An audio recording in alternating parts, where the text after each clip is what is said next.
Faustin Kamzora ni mwenyekiti wa bodi ya wakurugenzi ya UTT AMIS ambayo ni kampuni ya serikali ya uwekezaji wa pamoja. Kwa sasa hivi leo tunasherehekea kukutana na wawekezaji wetu. Tuna mikutano 6 ambayo tutakutana nayo kwa kila mfuko ambayo tuna mazao au tuna mifuko 6 ambayo wengi wenu mnaifahamu na bila shaka na wengi wenu ni wawekezaji wetu, si ndio jamani? Lakini leo tunavyoanza hii mikutano tunakuja kukutana na wawekezaji wetu ambao kuwapa taarifa za mafanikio ya mwaka uliopita, na kiuhalisia mwaka uliopita kwa kweli kila mfuko umefanya vizuri, na tunapokutana na wawekezaji pamoja na kutoa taarifa tunahitaji kuwajulisha mambo mapya yaliyojiri, na hasa kubwa yaliyojiri kwa mwaka huu. Tumeuisha na kuboresha mifumo yetu, kwa hiyo tutawapitisha katika hiyo mifumo, lakini kikubwa zaidi tunahitaji kupata hata maelekezo yao na ushauri wao na mawazo yao.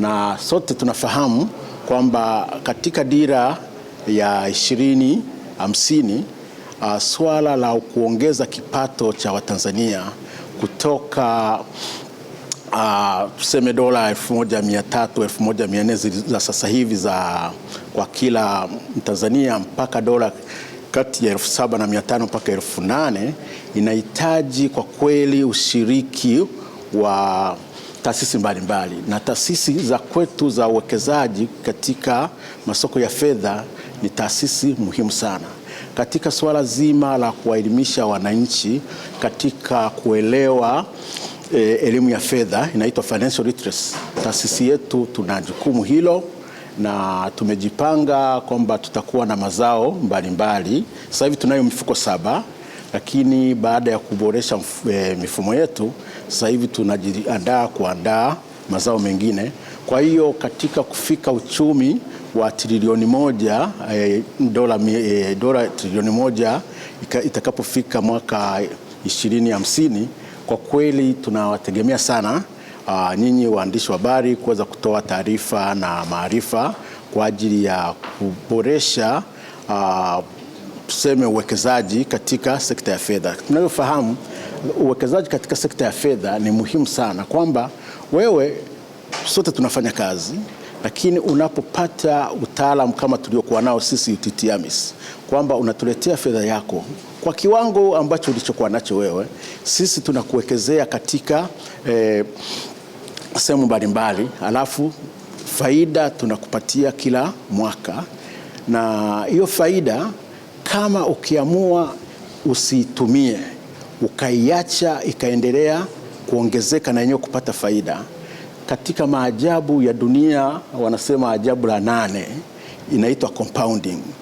Yaani kwamba faida inapoanza ikapata faida, unakuta kiwango ambacho ulikuwa umeweka kingine baada ya miaka 5 kinaongezeka mara 2, baada ya miaka 10 kinaongezeka mara 4, na hivyo hivyo kadiri muda unavyoenda kiwango kinazidi kuongezeka. Kwa hiyo katika swala zima ambalo sote wa Tanzania tunahitaji kujielimisha ni huu uwekezaji ambao unaitwa wa passive, yani ambao wewe unampa mtu mwingine mtaalamu anakuwekezea, unapata faida, lakini kama ile faida ukaiacha na yenyewe ikaanza kupata faida, unakuta ni njia halali na njia ambayo ni nyepesi zaidi ya watu kuongeza kipato. Tuko wote. Kwa hiyo tunasema kwamba pale ambapo mtu ulazimiki kutoa ule uwekezaji wako kuingilia yale maajabu ya compounding, iache iendelee. Tunafahamu katika ulimwengu watu tuna vitu 3 ambavyo vinaenda wakati mwingine vinapishana. Moja ni muda, ya pili ni uwezo wa kipato, na mara nyingine cha 3 ni afya zetu. Sasa unakuta hivi vitu, nyinyi ambao ni vijana mna muda mrefu wa kuishi, si ndio? Na mara nyingi utakuta kipato akijakuwa kikubwa, lakini ukijipa muda ukawekeza, kwa sababu na muda mrefu utajikuta baada ya muda kipato kinaongezeka maradufu.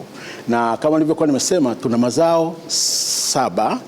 Kuna zao moja inaitwa wealth management, ambayo sisi ni taasisi karibu pekee kwa Tanzania ambayo tunaifanya, kwamba wewe mwekezaji unaweza ukaja kwetu. Tuna utaalamu wa kutosha, tunaangalia portfolio yako, tunaangalia tuseme mali zako ulizokuwa nazo, tunaweza tukakushauri ni jinsi gani zile mali au portfolio yako unavyoweza ukaboresha zaidi uwekezaji wako ili uongeze return on investment au kipato zaidi. Na hasa kingine ambacho sasa hivi tutajikita nacho zaidi katika miaka ya kuja ni katika kusaidia mambo ya kitu inaitwa intergenerational wealth. Yaani kwamba pale ambapo wewe kama mwekezaji, kama mzazi umejaliwa kupata kipato chako, sasa tusaidiane pamoja katika urithi wako. Yaani kwamba hata utakapokuwa umeondoka, ile mali ulizokuwa umezalisha uziache kwamba katika taasisi ambayo inaweza ikasaidia vizazi vyako, hata kile cha mbeleni cha wajukuu na vijukuu, ambao wanaweza wakaendelea kufaidika na kile ulichokuwa umekizalisha. Kwa hiyo inaitwa wealth management. Ni shughuli ambayo mara nyingi wengi hatujaanza kuifanya, na tungetamani kwamba wenzetu katika media mtusaidie kuifikisha kwa walaji na watu waje. Tutawasaidia katika katika estate planning, yani katika mambo ya urithi, jinsi utakapo kama umeondoka, unaweza ukawa na trust au foundation. Sisi tutakusaidia katika kuiendesha, ili kizazi kile ulichokuwa umekipata wewe na watoto wako na wajukuu wako waweze kufaidi. Unafahamu kuna familia ambazo huko duniani bado zinaendelea kufaidika na uwekezaji wa mababu na mababu zao. Sasa hivi na sisi Tanzania tunahitaji tufike kiasi hicho. Kuna taasisi yetu tunaweza tukafanya kitu cha namna hiyo. Otherwise niombe kwamba kwa performance au utendaji wa kila mfuko, jinsi tulivyofanya kwa mwaka uliopita, ndugu yangu mkurugenzi mtendaji ataweza kutoa hizo taarifa. La sivyo, kama kuna swali ningetamani nitakuwa tayari kulijibu.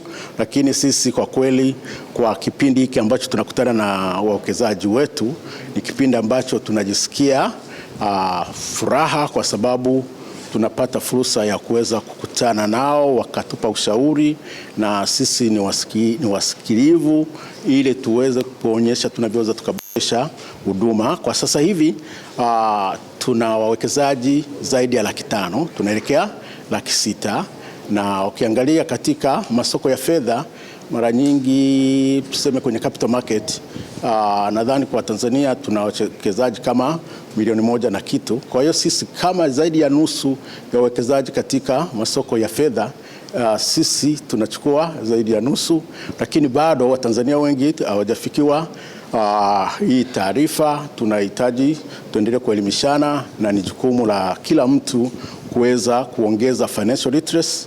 Na mimi niwaombe nyinyi waandishi wa habari ambao mna bahati ya kukutana na wataalamu kama wa UTT AMIS, na nyinyi hakuna kitu kizuri kuongea au kuandika kitu ambacho nao unakifanya. Sijui kama mnaelewa. Yaani kwamba wewe kama ni mwekezaji kwenye UTT AMIS, ni rahisi zaidi kuandika taarifa za kuhusu UTT AMIS, kwa sababu na wewe ni mnufaika, si ndio? Kwa hiyo naamini kabisa sote hapa itakuwa ni wanufaika, na ambaye hajawa mnufaika, mimi baadaye nitatoa namba yangu, kama ukiweza tusaidiane. Mimi naweza nikachangia hata jinsi ya kufungulia account, tuko wote sawa. Baada ya kusema hayo, kwa kweli nawashukuru sana, na tuko tayari kwa ajili ya maswali kama yapo.